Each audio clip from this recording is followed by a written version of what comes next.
नमस्कार, बहुत स्वागत है आपका। मैं हूं आपके साथ सुमित झा।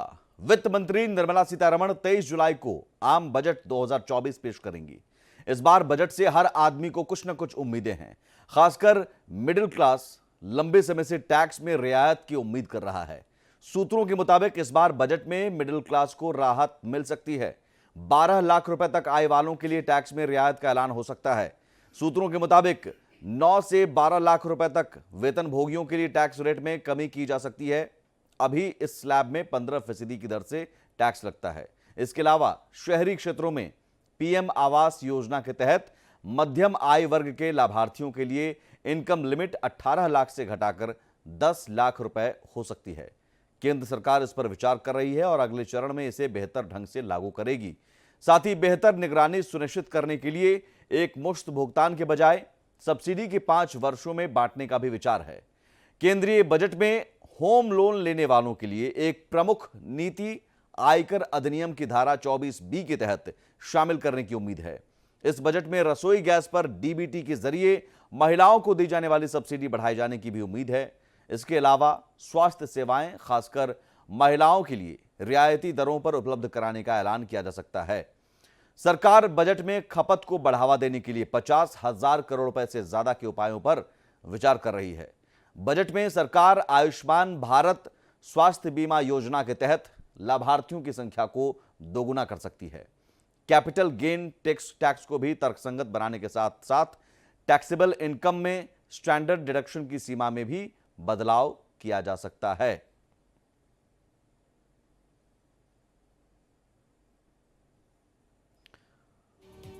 तो स्वास्थ्य बीमा कवर को बढ़ावा दिया जा सकता है। मिडिल क्लास के लिए कई सारी खुशखबरियां, इसमें टैक्स कटौती लिमिट भी बढ़ाई जा सकती है। जो उम्मीद है, मिडिल क्लास को उम्मीद भी है। स्वास्थ्य बीमा प्रीमियम धारा 80D के तहत शामिल करना सरकार की खपत को बढ़ावा देने की कोशिश। टैक्स में राहत की मांग बहुत समय से हो रही है। सरकार नए टैक्स स्लैब का ऐलान कर सकती है। अब तक के बजट में टैक्स स्लैब में कोई खास बदलाव नहीं दिखा।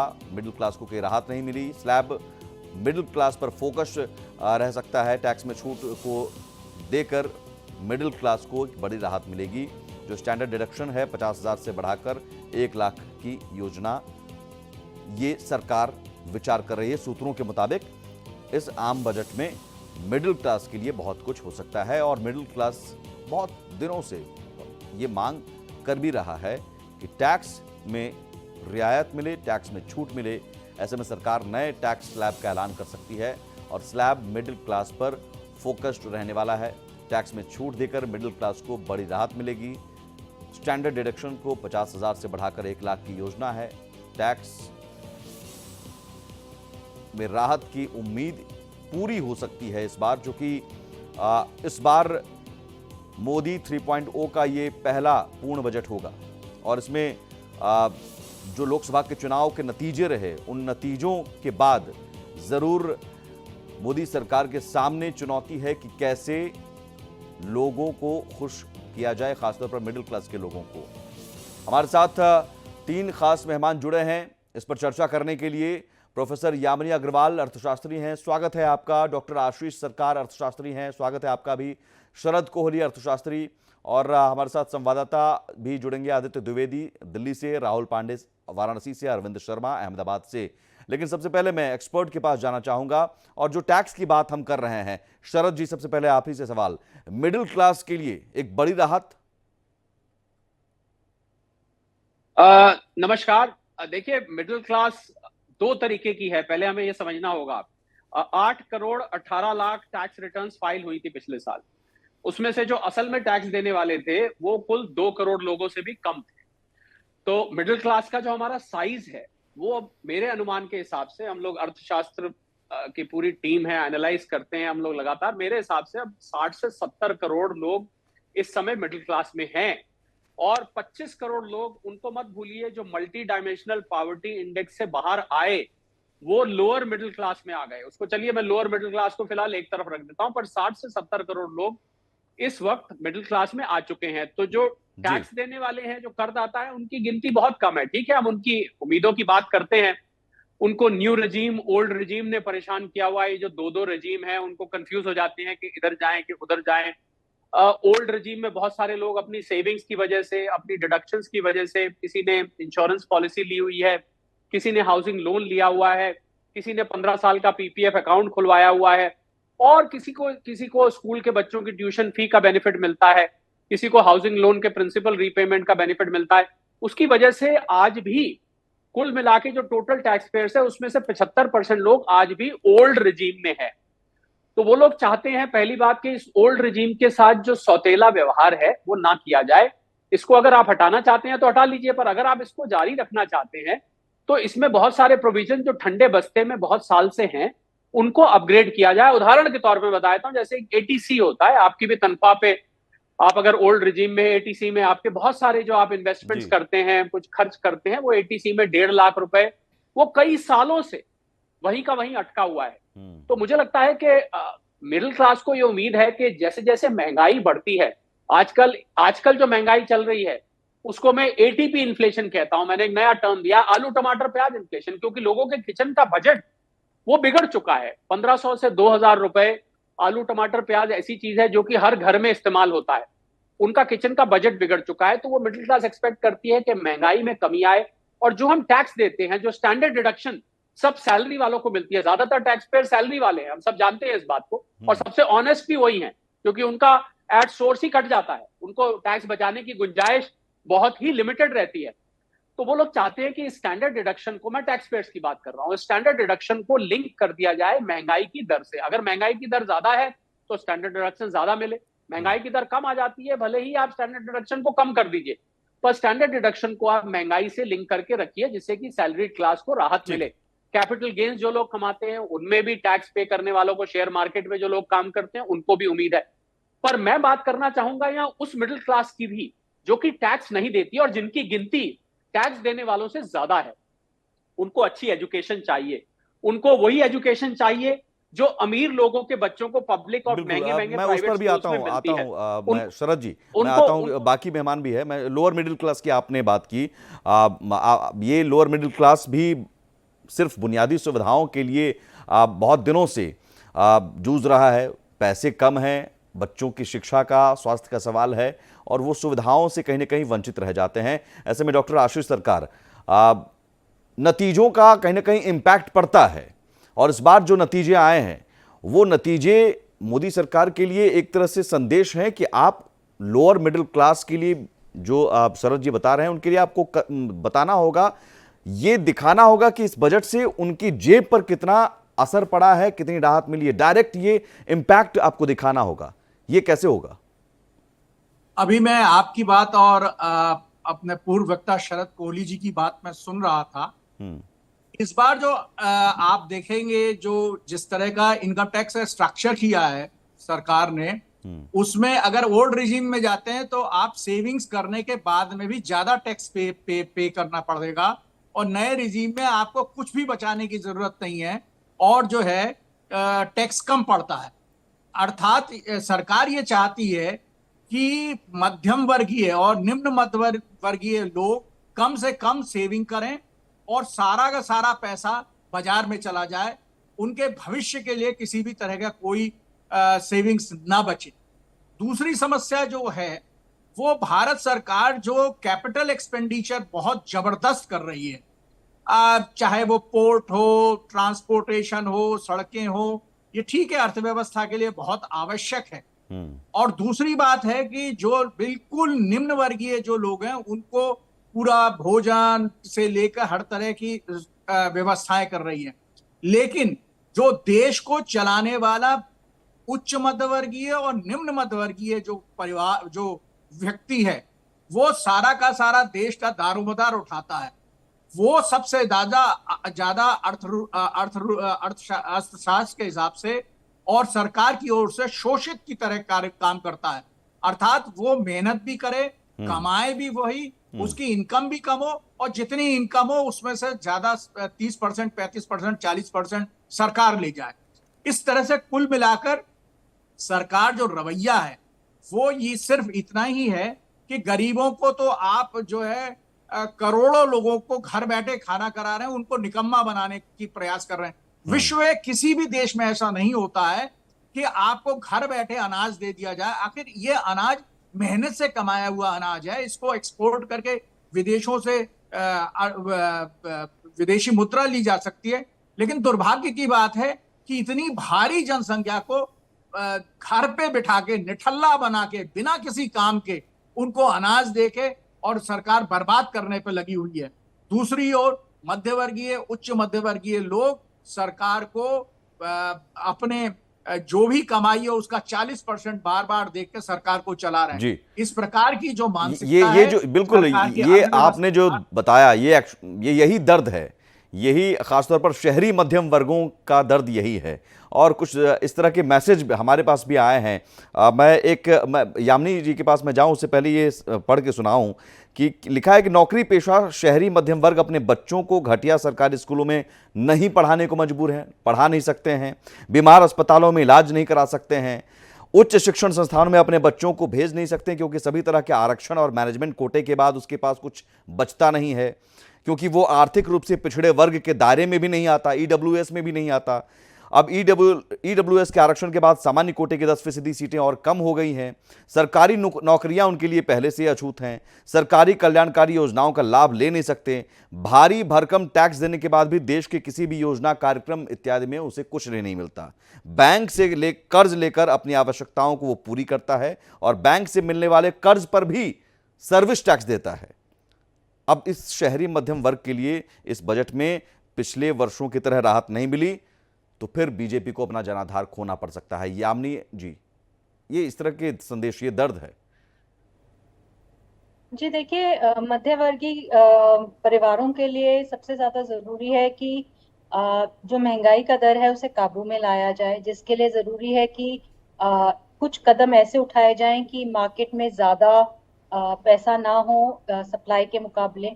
कोशिश ये भी की जानी चाहिए, खास तौर पे फूड इन्फ्लेशन जिसे हम कहते हैं, उसको डबल डिजिट से ला करके सिंगल डिजिट में लोअर लेवल्स पे लाया जाए, जिसके लिए बजट को एग्रीकल्चर के अंदर चाहे लॉजिस्टिक्स को देखना हो, चाहे जो है देखना हो कि एसेंशियल कमोडिटीज होर्ड ना हो रही हो, ये सभी प्रावधान करने होंगे ताकि खास तौर पे जहाँ पे खर्च खाने पे होता है और सबसे ज्यादा खर्च खाने पे होता है, उसका खर्च कम किया जा सके। आज की स्थिति में सभी कुछ निजी हो गया है, तो चाहे आप सरकारी स्कूल कहें, सरकारी व्यवस्थाएं कहें, अस्पताल कहें, उन व्यवस्थाओं को जो है सुदृढ़ करने की जरूरत है ताकि जो है एक मध्य वर्गीय व्यक्ति उन व्यवस्थाओं को इस्तेमाल करें।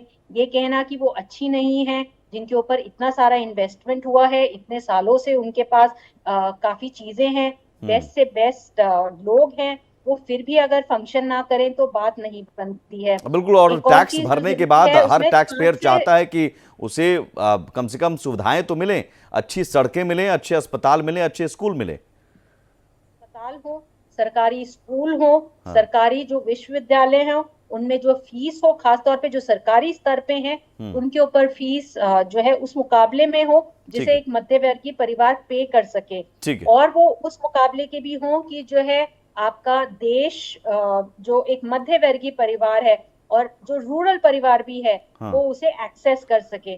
कोशिश यही रहनी चाहिए कि जो भी मध्य वर्गीय जरूरतें हैं, जिसे हम कहते हैं खाना, घर और कपड़ा, ये तीनों के साथ साथ स्वास्थ्य और एजुकेशन की सुविधाएं कम मूल्यों पर प्रदान की जाएं। बिल्कुल ठीक है। अब जो कुछ लोग हैं जिनकी उम्मीदें हैं, ग्राउंड जीरो पर हमारे संवाददाता लगातार उनसे बात भी कर रहे हैं। राहुल पांडे हमारे साथ जुड़े हुए हैं वाराणसी से, अरविंद शर्मा अहमदाबाद से और आदित्य द्विवेदी दिल्ली से। वाराणसी का रुख करते हैं सबसे पहले। राहुल, चूंकि वाराणसी पीएम मोदी का संसदीय क्षेत्र भी है और वहां से तो उम्मीद है, क्या हक है, वो ज्यादा वाराणसी के लोग हक से अपने सांसद, प्रधानमंत्री से भी ज्यादा सांसद से क्या उम्मीद जता रहे हैं इस बार किस तरह का बजट हो, खासतौर पर मध्यम वर्ग के लोगों के लिए? जी बिल्कुल, देखिए मध्यम वर्ग लगातार टकटकी लगाए बैठा है और उसे उम्मीद है कि इस बार जब बजट पेश होगा तो इस बार के बजट में उनके लिए काफी कुछ विशेष होगा, क्योंकि महंगाई की मार सीधा सीधा जो मिडिल क्लास है उस पर पड़ रही है, चाहे वो आलू प्याज टमाटर खरीदने की बात हो या फिर अन्य चीजें। शिक्षा को लेकर भी वो लगातार परेशान है, क्योंकि बच्चों की जो फीसें हैं वो मिडिल क्लास दे नहीं पा रहा है और अपने बच्चों को अच्छे स्कूलों में नहीं पढ़ा पा रहा है। हालांकि हमारे साथ कुछ लोग हैं, हम इनसे जान लेते हैं कि इस बार मिडिल क्लास को क्या कुछ उम्मीदें हैं इस बजट में। सर, मैं डॉक्टर रमेश कुमार सिंह, महात्मा गांधी काशी विद्यापीठ में मैं असिस्टेंट प्रोफेसर हूँ मास कम्युनिकेशन डिपार्टमेंट पे। अभी जो आगामी बजट आ रहा है, जो मोदी जी की एक संकल्प यात्रा चल रही है कि विकसित भारत बनाने के लिए आत्मनिर्भर भारत तभी बन पाएगा जबकि हमारे पास यूथ, जो भारत की सबसे बड़ी शक्ति है, यूथ को एक जगह लाने के लिए, उनको शिक्षा के क्षेत्र में अग्रणी भूमिका निभाने के लिए हमको शिक्षा में 13% कम से कम वृद्धि की उम्मीद है कि 13% यदि वृद्धि वो करते हैं तो निश्चित रूपों में आत्मनिर्भर भारत और संकल्प की जो एक उनकी संकल्पना है पूरा होगा। और इसके साथ साथ रोजगार के जो नए सृजन के लिए उसमें भी कुछ अतिरिक्त वजन, मतलब रोजगार सृजन के लिए भी एक अतिरिक्त बजट की भी जरूरत है। और साथ साथ आत्मनिर्भर को बनाने के लिए हमें टेक्नोलॉजी के क्षेत्र में भी उनको अलग से एक धन आवंटित करने की व्यवस्था होनी चाहिए। मिडिल क्लास के युवाओं की क्या उम्मीदें हैं इस बार के बजट से? इस बार मिडिल क्लास का युवा यही चाहता है कि जो भी एजुकेशनल के जो मटेरियल आते हैं, जो कोर्सेज होते हैं, उन पे जो जीएसटी का स्लैब 18% रखा गया है। तो एक मध्यम वर्गीय छात्र होने का तो मेरी यही मांग है कि जो सरकार इनकम जो उसका जीएसटी का स्लैब 18% रखी है, उसको मिनिमम स्लैब जो होता है 5% उसमें लाया जाए, ताकि जो भी मध्यम वर्गीय छात्र है वो अपने जो फीस देने जाए उसमें को छूट मिले और जो भी उसकी कापी किताब जो सामान होते हैं उसमें छूट मिले। साथ साथ मेरी एक और मांग है बजट में, जो इस बार की जो अभी तक भारतीय सरकार बजट में मात्र 3% अपने बजट का हिस्सा शिक्षा पर खर्च करती थी, वो इस बार कम से कम बढ़ के 5% होना चाहिए, ताकि जो युवाओं के अंदर स्किल डेवलपमेंट की बहुत सारी चीजें हैं और तो उनके लिए फंड मिले और भारत एक जो आत्मनिर्भर बन सके और विश्वगुरु बन सके। क्या उम्मीदें हैं बजट से? जी, बजट से हमारी तो यही उम्मीदें हैं कि इसमें ज्यादा से ज्यादा ध्यान महिलाओं पर देना चाहिए, महिलाओं की सुरक्षा पर, महिलाओं की शिक्षा पर। और उनकी जैसे मिडिल क्लास की कुछ छात्राएं ऐसी हैं जो विश्वविद्यालयों में पढ़ती हैं बट वो वहां तक पहुंच नहीं पाती क्योंकि उनकी परिस्थिति ऐसी है। उनके लिए परिवहन मुक्त मतलब फ्री करा देना चाहिए, उनके लिए शिक्षा, उनके लिए अलग से स्कॉलरशिप आना चाहिए जो थोड़ा अलग हो और उन्हें लगे कि नहीं, हाँ सरकार मेरे लिए कुछ कर रही है। और क्या उम्मीदें हैं युवाओं को बजट से, मिडिल क्लास को बजट से? मिडिल क्लास फैमिली भैया, तो सबसे पहले कि हम ये कहना चाहते हैं कि हमारा जो शिक्षा है वो टैक्स फ्री होना चाहिए। जो किताबों पर टैक्स लगते हैं, जो अपने हम लोग किताब लेते हैं उस पर टैक्स लगते हैं, हर चीज पे टैक्स लगा रहा है, जीएसटी लग रहा है, तो उस टैक्स को कम करना चाहिए। स्कॉलरशिप की व्यवस्था करानी चाहिए। पिछले साल हम लोग ने देखा कि अपने विश्वविद्यालय में बहुत से कम छात्रों को स्कॉलरशिप की सुविधा मिली थी। मैं चाहता हूं कि स्कॉलरशिप की सुविधा पूरे छात्रों को मिले और सरकार से मैं यही निवेदन करना चाहता हूं कि पूरे युवाओं को रोजगार की जाए। आईटी सेक्टर बनाना चाहिए, कम से कम आईटी सेक्टर में युवा रोजगार रहे। यहाँ रोजगार की बात होती ही नहीं है, सिर्फ जीएसटी पे जीएसटी बढ़ाए, महंगाई बढ़ती जा रही है। तो मैं यही बजट से पेश करना चाहता हूँ कि जो बजट है वो युवाओं के बारे में भी सोचा जाए कि जो युवा आज के डेट में। क्या उम्मीदें हैं? सबसे अधिक तो मैं सरकार से चाहूंगा इस बार स्टार्टअप को बढ़ावा दे, क्योंकि युवा शिक्षित होने के बाद रोजगार के लिए न भटके, हर डिस्ट्रिक्ट लेवल पर एक ऐसी कंपनियां स्टार्टअप हो उद्योग को सरकार बढ़ावा दे, ताकि युवा अपना उद्योग खोलकर भारत को सलामी बनने में, विकसित भारत में। क्या उम्मीदें हैं इस बार? देखिए, हम देखें तो इस बार भारत देश में कम से कम लाखों युवा ऐसे हैं जो डिग्री पास है लेकिन उनके पास रोजगार नहीं है, तो सरकार को सबसे बड़ा इस पे फोकस करना चाहिए। क्या चाहिए? देखिए, हमने कई बजटों को देखा है, तो अब की बार जो बजट है मध्यम वर्गीय परिवार को ध्यान में रखते हुए बनना चाहिए। मध्यम वर्गीय परिवार जो महंगाई से जूझ रहा है उस महंगाई को कम करने का प्रयास करना चाहिए। बहुत छोटा पॉइंट में सभी ने अपनी बात रखी। बिल्कुल राहुल, बहुत अच्छे तरीके से वाराणसी के लोगों ने, युवाओं ने, महिलाएं भी हैं, उसमें सभी ने फोकस एरिया जो है रोजगार, शिक्षा और मध्यम वर्गीय के लिए थोड़ी महंगाई कम कर दीजिए, जो हम बार बार चर्चा भी कर रहे हैं। अहमदाबाद का रुख करेंगे, अरविंद शर्मा हमारे साथ जुड़े हुए हैं। अरविंद, अहमदाबाद के लोग क्या कह रहे हैं? देखिए, बजट को लेकर क्या सोचते हैं लोग, अहमदाबाद के कुछ लोग हैं मेरे साथ, उन्हीं से जानते हैं कि बजट इस बार जो आ रहा है, क्या लगता है आपको, क्या उम्मीद है बजट में, क्या आपको चाहते हैं सरकार से, किस मामले में रियायत मिलना चाहिए? सरकार से राहत हम यही चाहते हैं कि गरीब लोगों पर थोड़ा ध्यान रखा जाए। गरीब लोग पिस रहे हैं, जो चीज़ें खेडूत की थी वो 2 रुपया 5 रुपया किलो में थी, वही आज 50 से 60 रुपया किलो बिक रही हैं। सरकार उस पर नियंत्रण नहीं कर पा रही है और गृहस्थ जीवन जो गृहस्थ लेडीज है उनका बजट तो पूरा हो गया। ये साग भाजी जो आलू था 5-7-10 रुपया ज़्यादा से ज़्यादा 14 रुपया, आज 50 रुपया बोल रहा है। डूंगरी है 50-60 रुपया बोल रही। हरी सब्जी है तो 150 से कम कोई सब्जी नहीं है, 160 से कम है। समस्याएं ये हैं, सब गैस के भाव नियंत्रण होना चाहिए, बजट का वो होना चाहिए कि हर गरीब आदमी के मार्केट। कुछ और भी लोग हैं अरविंद, कुछ और लोग हैं सुमित जी, मैं उनसे भी बात करूंगा। क्या लगता है दादा आपको कि इस बार जो बजट आ रहा है इसमें किस प्रकार की राहत आपको मिलना चाहिए? क्या चाहते हैं आपके बजट आपकी उम्मीद से होना चाहिए? हम तो थोड़ा ट्रैवल्स वाले आदमी हैं, तो हमारी तो फरमाइश एक ही है कि कम से कम ये टोल टैक्स 2.5 रुपया किलोमीटर पड़ता है, उस पर ज़रा ध्यान दिया जाए। 2.5 रुपया किलोमीटर टोल टैक्स बहुत मतलब ज़्यादा हो गया, और थोड़ा पेट्रोल डीजल पर ध्यान दिया जाए। ये हमारी तरफ से तो यही फरमाइश है।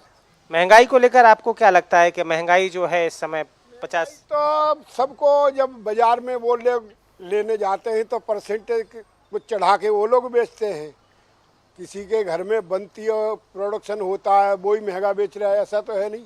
एक के ऊपर एक चढ़ता है। लेकिन ये एक टोल टैक्स को लेकर भी एक नई बात सामने आई। अरविंद आप बने रहिए हमारे साथ। टोल टैक्स को लेकर भी एक नई बात सामने आई कि टोल टैक्स जो 2.5 रुपये किलोमीटर है उसमें थोड़ी कमी की जाए, और पेट्रोल डीजल तो लगातार जो महंगा हुआ है उसमें थोड़ी राहत मिले, यानी महंगाई से ही रिलेटेड है। आदित्य, ये सारी आवाज़ें दिल्ली तक पहुंच रही है और मुझे लगता है कि नतीजों के बाद इन सारी आवाज़ों की उपेक्षा नहीं की जा सकती, बल्कि इन सारी आवाज़ों को इस बजट में ख्याल रखना पड़ेगा। इस बार के जो नतीजे हैं उन नतीजों के बाद शहरी मध्यम वर्ग या लोअर मिडिल क्लास मध्यम वर्ग, उनकी बातों को, शिक्षा हो, महंगाई हो या रोज़गार, खासतौर पर युवाओं की बात, क्योंकि रोज़गार का एक बड़ा मुद्दा रहा जिसकी वजह से नतीजों में इतना बड़ा फेरबदल दिखा। तो क्या इस बजट में आपको लग रहा है कि वो डैमेज कंट्रोल की कोशिश नजर आएगी? बिल्कुल सुमित, अगर सरकार को सही से चलना है तो चेतना भी पड़ेगा। तमाम मुद्दे अभी हमारे जो दर्शकों को बताए जा रहे थे, जो आम पब्लिक बता रही थी, उसमें टोल टैक्स तक शामिल है। यहाँ हम बताना चाहेंगे अपने दर्शकों को, पिछले 16 महीने में सबसे ज़्यादा शीर्ष पर महंगाई पहुंची हुई है। सरकार को इसकी तरफ बहुत गंभीरता से ध्यान देना होगा। और एक बात, जो पेट्रोल डीजल के दाम बढ़ रहे हैं उसमें जो स्टेट हैं वो वैट लगाते हैं, इसलिए पेट्रोल और डीजल के दाम कम नहीं हो पा रहे हैं। जब पूरे देश में जीएसटी लागू हो गया है तो फिर ये अलग से वैट लगाने का क्या मतलब? सीएनजी दिल्ली में 75 रुपए किलो के हिसाब से मिलती है, अगर आप उत्तर प्रदेश चले जाइए तो वो 95 रुपए किलो के हिसाब से मिलती है। ये जो बड़े अंतर हैं, अपने हिसाब से मनमाने अंतर हैं स्टेट के जो टैक्सेस हैं, इस पर कहीं कंट्रोल लग जाए, डीजल पेट्रोल के अगर दाम कंट्रोल हो जाए तो तय बात है महंगाई भी कम हो जाएगी। अब बात सबसे बड़ी है मध्यवर्गीय परिवार के ऊपर। इनके बच्चे अगर किसी तरह से खेती और लोन, खेती बेच के लोन लेके माँ बाप किसी तरह से इनको स्टार्टअप में और किसी लायक बनाते हैं, कहीं से वो बीबीए, एमबीए और तमाम टेक्नोलॉजी वाली डिग्रियां लेकर के आते हैं, अपना स्टार्टअप शुरू करते हैं, तो भारत में जो स्टार्टअप के आंकड़े हैं 70% स्टार्टअप औंधे मुंह गिरे हैं, यानी कि सफल ही नहीं हो पाए हैं। उसकी वजह है उस पर एंजल का टैक्स लगा देते हैं आप। एंजल टैक्स में कमी करिए। स्टार्टअप है, बच्चों ने नए ढंग से शुरू किया है, उनका सहयोग करिए, उनको प्रोत्साहित करिए, उनको प्लेटफॉर्म उपलब्ध कराइए। हालांकि सरकार इस तरफ सक्रिय है। One district one product Uttar Pradesh में चलाया जा रहा है, मोदी सरकार के द्वारा भी तमाम स्कीमें चलाई जा रही है, लेकिन ऐसे में एंजल टैक्स आपने लगा दिया तो फिर वो कहीं ना कहीं उनकी जो स्पीड है जो वो पकड़ ही नहीं पाते, वो रेंग भी नहीं पाते, चल भी नहीं पाते, औंधे मुंह गिर जाते हैं। तो सरकार को बेहद गंभीरता के साथ मध्यवर्गीय परिवार को टैक्सेस में रिबेट देनी होगी। किचन की जो चीजें हैं उनको टैक्सेस से दूर रखना होगा। किचन में मालूम पड़ा आप दही में भी टैक्स लगने लगा, तमाम चीजें ऐसी हैं जिनमें टैक्स लगने लगा। जनता करा रही है, जनता सीधे सीधे अपने नेतृत्व की ओर देख रही है, जो देश को संभाल रहे हैं उनकी ओर निहार रही है, तमाम आस लगाए बैठी हुई है। तो उम्मीद है कि इस बार जो टैक्स आएगा वो मध्यम वर्गीय परिवार को विशेष ध्यान में रखा जाएगा। 80 करोड़ को आप अनाज मुफ्त दिए दे रहे हैं और 2.5 रुपए किलोमीटर के हिसाब से टूल टैक्स ले रहे हैं, तो ये न्याय संगत नहीं है। न्याय संगत व्यवस्था एक देश में बनानी पड़ेगी। मध्यम वर्गीय परिवार बहुत बड़ा है, जिससे जो टैक्स पेयर सबसे बड़ा है। एमएसएमई कारोबार, एक बात सुमित रही जा रही थी, एमएसएमई कारोबार पर किसी तरह की कोई राहत कोरोना के बाद कोई विशेष पैकेज उनके लिए घोषित नहीं किया गया। वो जो कमर टूटी है उसको संभालना पड़ेगा ताकि रोजगार पटरी पे आ सके। शरद कोहली जी, जो बातें आशीष जी ने भी कहा, कमोबेश वही बातें आ रही हैं निकलकर, ये निकलकर यही आ रही हैं कि साहब बहुत टैक्स आपने वसूल लिया, जीएसटी, सर्विस टैक्स, वैट और तमाम चीज़ें, आप बदले में बुलेट ट्रेन दे रहे हैं, वो भले ही आप दीजिएगा बाद में, आप कीजिए। जो आशीष जी ने भी कहा कि ठीक है इंफ्रास्ट्रक्चर पर खर्च होने चाहिए, लेकिन अभी नीड है कि हम अपने किचन को संभालें। हमारी कमाई अगर नहीं बढ़ पा रही है तो हम कैसे उसी में बच्चों को बढ़िया शिक्षा दें, स्वास्थ्य कैसे बेहतर करें, इन चीज़ों पर फोकस हो। और जो वाराणसी के युवाओं ने कहा कि किताबों पर टैक्स, कम से कम किताबों पर छोड़ दीजिए टैक्स, आप किताबों पर जीएसटी कम कर दीजिए, पढ़ने का मौका दीजिए, रोजगार के सृजन के लिए आप स्टार्टअप को और ज़्यादा बढ़ाइए। इन चीज़ों पर फोकस करने की ज़रूरत है। देखिए सुमित, सबसे पहले मैं महंगाई पर, क्योंकि बहुत चर्चा हो रही है, उस पर बात करना चाहूंगा। मैं उदाहरण लेता हूं क्योंकि किचन के बजट की बात आ रही थी और मध्यम वर्ग की बात हो रही थी। मध्यम वर्ग इस समय करीब 60-70 करोड़ का है, जैसा कि मैंने जिक्र किया। और टमाटर ले लीजिए आप, जो कि 120 रुपए किलो शहरों में मिल रहा है। मैं गाँव में गया कुछ दिन पहले, वहां पर वही टमाटर 20 रुपए किलो भी नहीं किसान बेच पा रहा था। तो उधर किसान रो रहा है कि मेरा सस्ता टमाटर जा रहा है, इधर ग्राहक रो रहा है शहर में कि मैं इतना महंगा टमाटर ले रहा हूं। तो मुझे लग रहा है बजट में ये जो बिचौलियों की इतनी लंबी चेन है, अब उसने जाके मंडी में बेचा, वहां आड़ती था, वहां पर एक ब्रोकर था, स्टॉकिस्ट था, फिर होलसेलर था, फिर रिटेलर था। जितनी ये लंबी चेन होगी, हर व्यक्ति अपना मार्जिन उसमें जोड़ता जाएगा।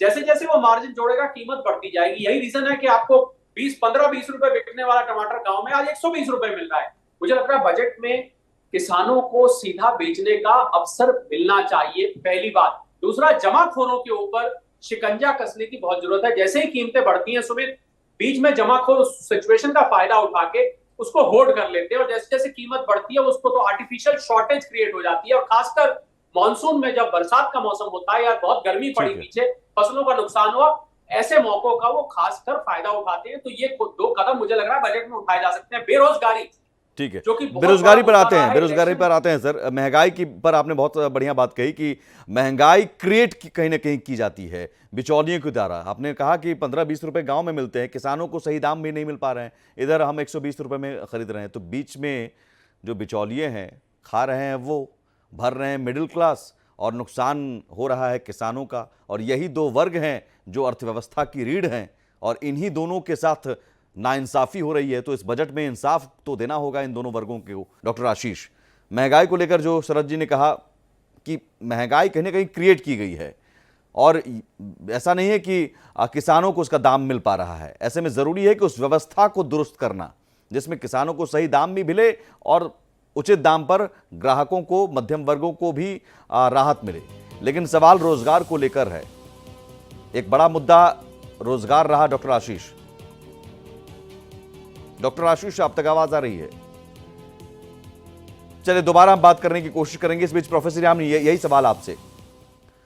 रोजगार एक बड़ा मुद्दा, आपने सुना भी वाराणसी के युवाओं को कह रहे हैं। रोजगार एक बड़ा मुद्दा है, जिसके लिए जरूरी है कि अगर मध्यवर्गीय परिवारों को रोजगार देना है तो उसके लिए आप जैसे इंफ्रास्ट्रक्चर पे स्पेंड कर रहे हैं, वैसे ही कुछ ऐसी स्कीम्स पे स्पेंड करें जिससे रोजगार बढ़े, खास तौर पे चाहे वो मैन्युफैक्चरिंग सेक्टर हो या बाकी के सेक्टर्स हो।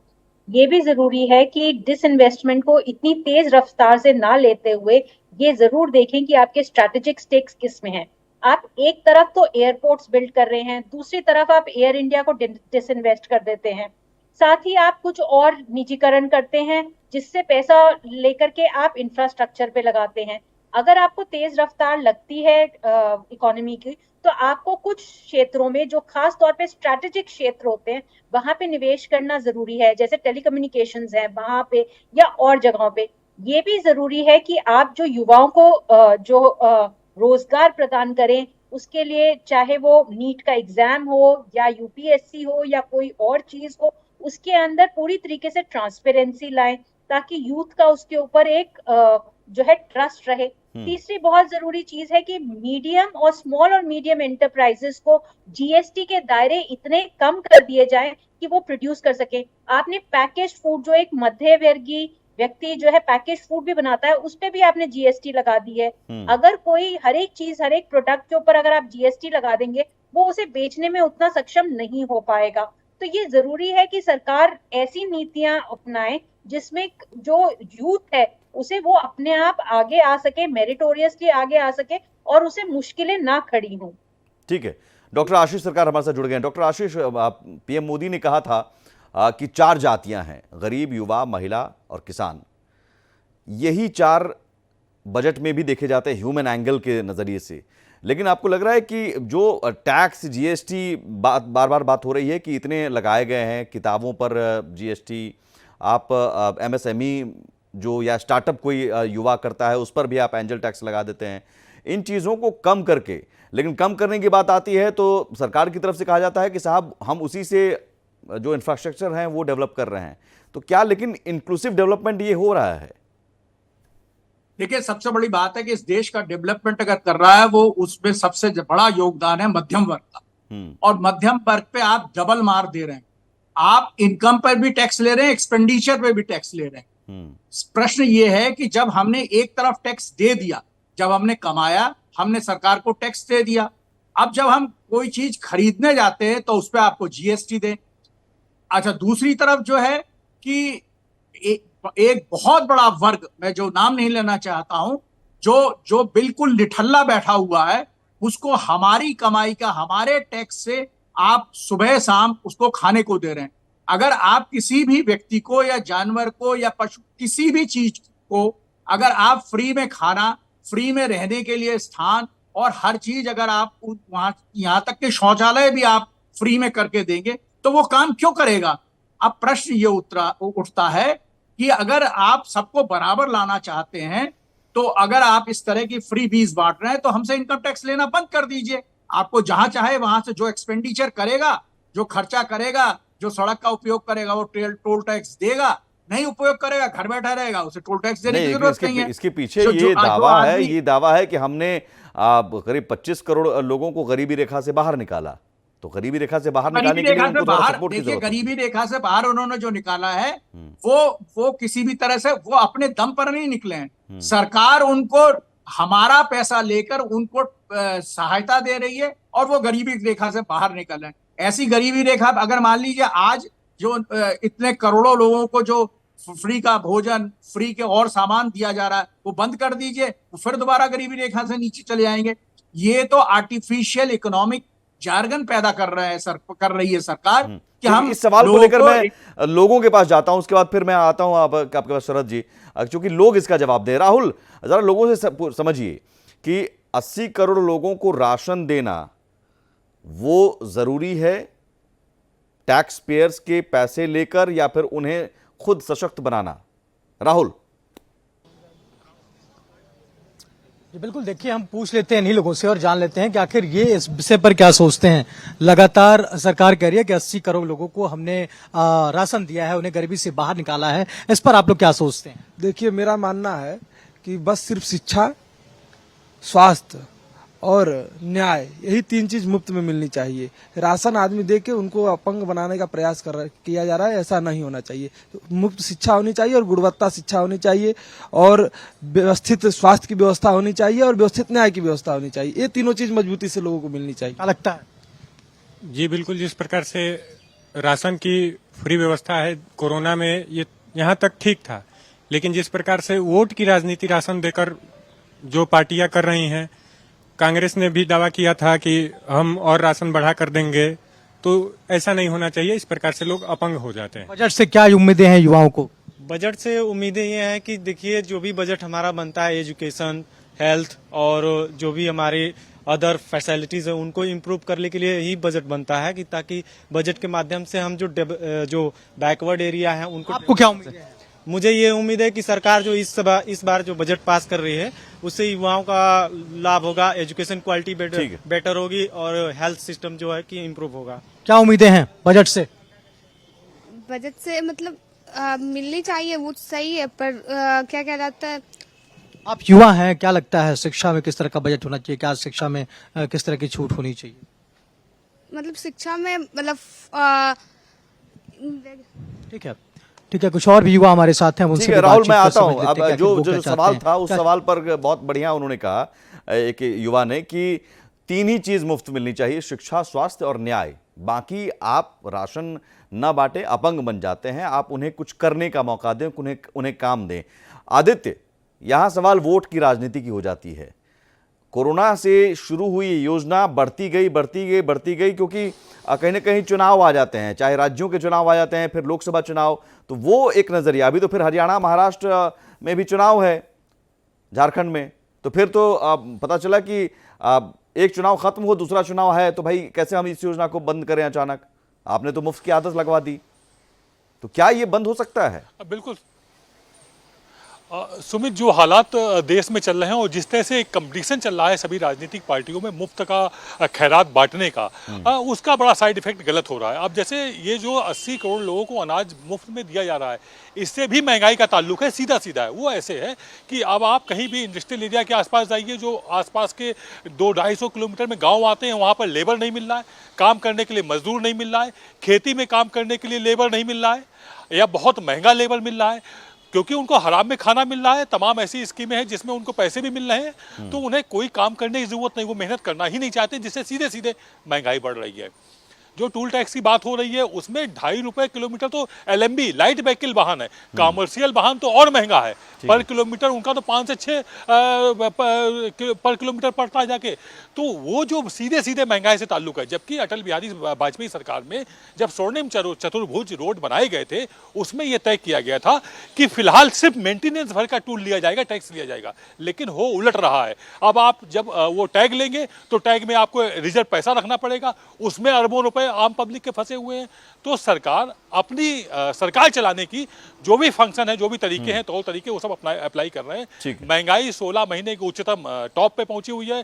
महाराष्ट्र में युवाओं को मुफ्त में पैसे या फिर मध्यम वर्ग को राहत देने के लिए अगर आप ये कहते हैं कि साहब टैक्स देंगे तभी हम देश का विकास करेंगे, तो देश का विकास करेंगे, या फिर 80 करोड़ लोगों को 5 किलो राशन देंगे आप मुफ्त में, तो वो राशन देंगे, इधर टैक्स वसूलेंगे, तो मध्यम वर्ग पर तो मार पड़ेगी, इनकी कमाई बढ़ नहीं पा रही है और ये टैक्स देंगे। लेकिन महिलाओं की, हमने 4 जाति की मोदी जी ने जो कहा था, गरीब, युवा, महिला, किसान, तो युवा की बात की, गरीब की चली बात की, गरीबों को भी सशक्त करने की ज़रूरत है, युवाओं के रोजगार की बात की। अब महिलाओं की बात करते हैं, और चूंकि एक महिला पैनलिस्ट हमारे साथ है, यामिनी अग्रवाल जी आप ही हैं, तो महिलाओं के लिए खासतौर पर इस बार क्या उम्मीद है?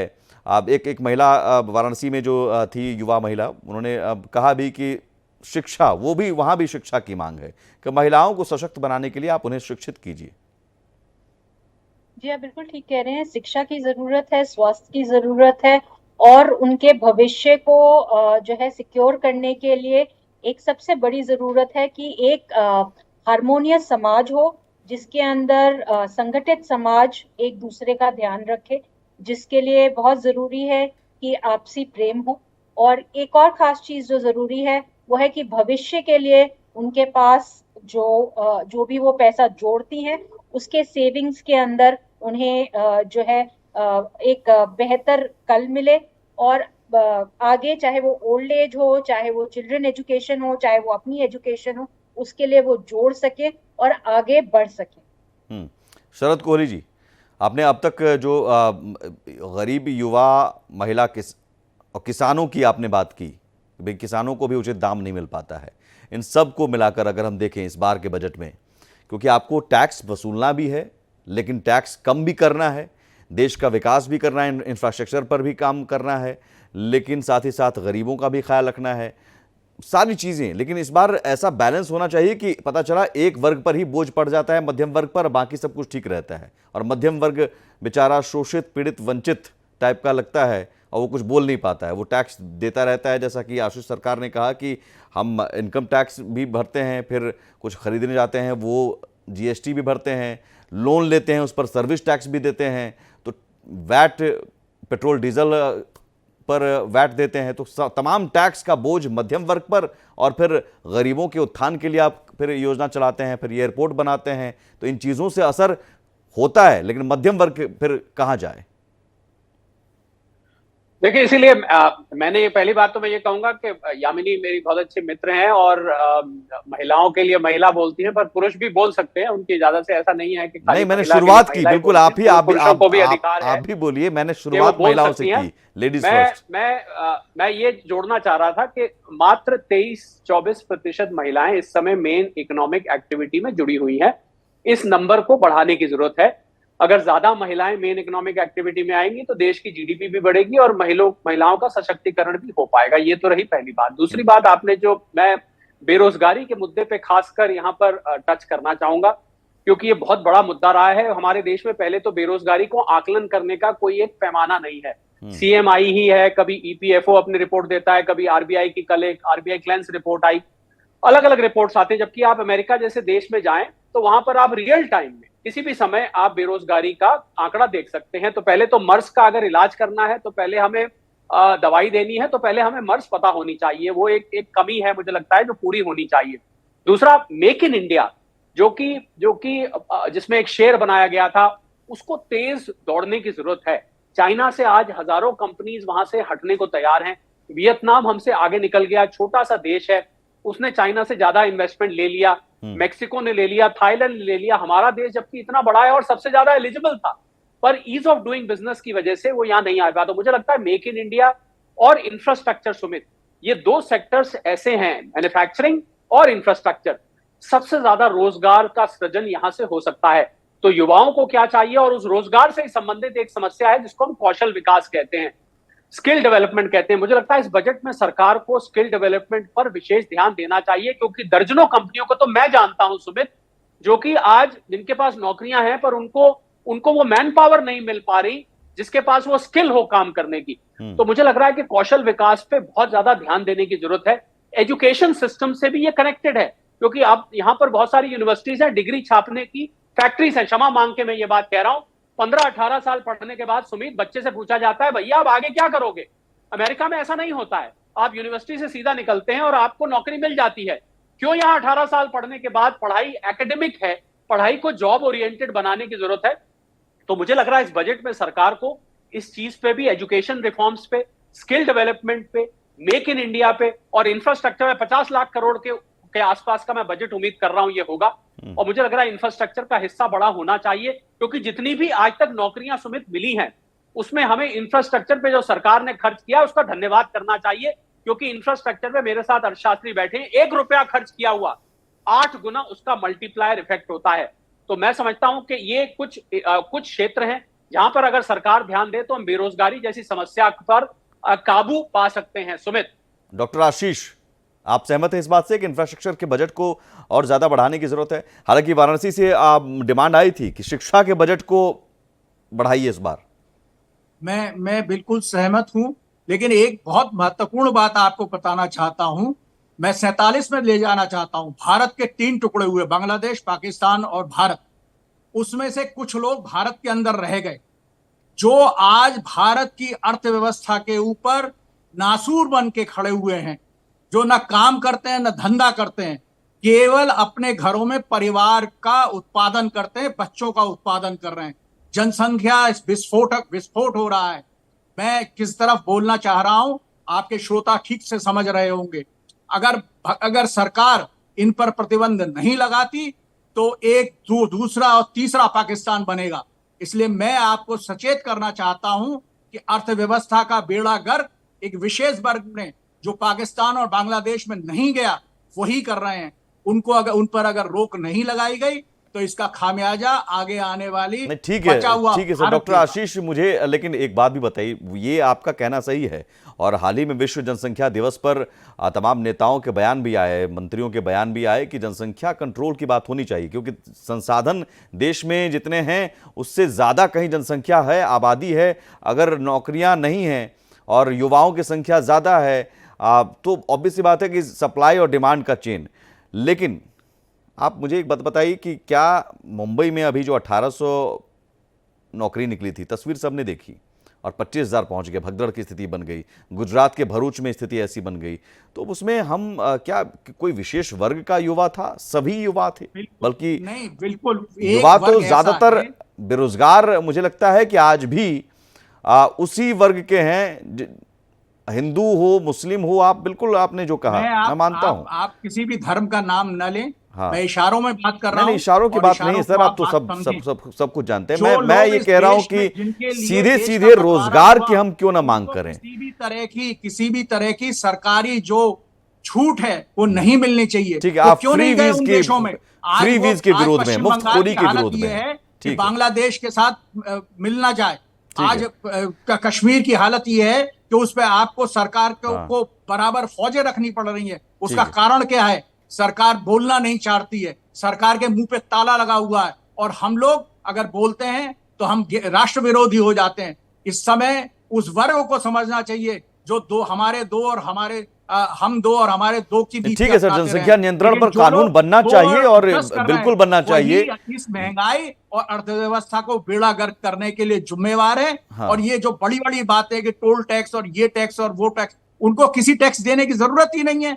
वो तो जनसंख्या विस्फोट करने पर लगे हुए हैं, और विस्फोट करने के बाद में हमारी अर्थव्यवस्था का बेड़ा गर्क करने पर लगे हुए हैं। और वो कह देते हैं एक आता है, ये तो ऊपर वाले की देन है। अब ऊपर वाले की देन से वो हमारे टैक्स के पैसे से खा रहे हैं। मैं अरविंद शर्मा अहमदाबाद से जुड़े हूं, उसके बाद मैं अरविंद के पास जाऊं उससे पहले मैं शरद जी, इस पर छोटा सा रिएक्शन जो आशीष जी कह रहे हैं। मुझे लगता है सुमित कि हमें किसी रिलीजन पर और किसी के तौर तरीकों पर हमें व्यक्तिगत कमेंट नहीं करना चाहिए। अगर वो लोग वो जनसंख्या में उनका हिस्सा है बढ़ाने में, तो मुझे लगता है ये उनको खुद को सोचने वाली बात है, क्योंकि अगर बच्चों को हम ठीक से पाल नहीं पाएंगे, उनको अच्छी शिक्षा, अच्छा स्वास्थ्य नहीं दे पाएंगे, तो ये बच्चों के माता पिता के ऊपर सबसे ज्यादा निर्भर करता है। पर सरकार की, देखिए, सरकार नौकरी देने वाली नहीं बन सकती। सरकार नौकरी देने का एक माहौल बना सकती है, सरकार खर्च कर सकती है, सरकार पॉलिसीज ला सकती है।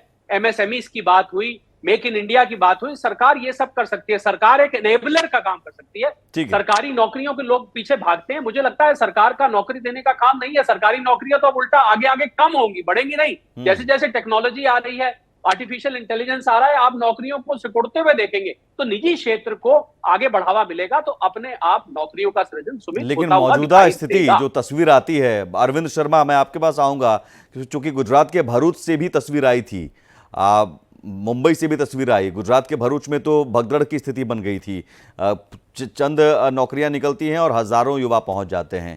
ये स्थिति गुजरात में है। उस गुजरात में, जिस गुजरात से मोदी सीएम रहे, नरेंद्र मोदी, और पीएम अभी हैं, जो गुजरात मॉडल की चर्चा पहले होती थी, आज गुजरात में भी यही स्थिति है। यानी कमोबेश हर जगह स्थिति है। जिस गुजरात में निजी सेक्टर में बहुत सारे कंपनियां हैं, वहां पर ऐसी स्थिति है बेरोजगारी को लेकर।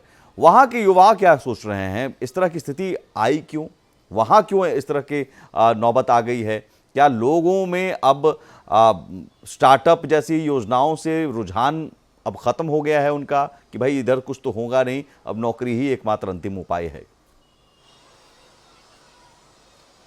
देखिए सुमित, 2010 के बाद गुजरात में बड़ी भारी तादाद में निजी कॉलेज खुले, जिसमें कहीं पीटीसी कॉलेज, कहीं बीडीए कॉलेज, कहीं फार्मेसी कॉलेज, कहीं इंजीनियरिंग कॉलेज, और उसके बाद एक बड़ी फौज तैयार हुई इन पिछले 10 सालों में, जिसमें इंजीनियर भी हैं, जिसमें टीचर भी हैं, जिसमें अध्यापक भी हैं, जिसमें तमाम तरीके के टेक्नीशियन हैं, फार्मासिस्ट हैं, फार्मा के क्षेत्र से जितने भी लोग हैं। इन छात्रों की पिछले 10-12 सालों में एक बड़ी संख्या राज्य में हो गई, और उनको जगह पर नौकरी नहीं मिल पाई, सही समय पर नौकरी नहीं मिल पाई, और वो अब बेरोजगार हैं।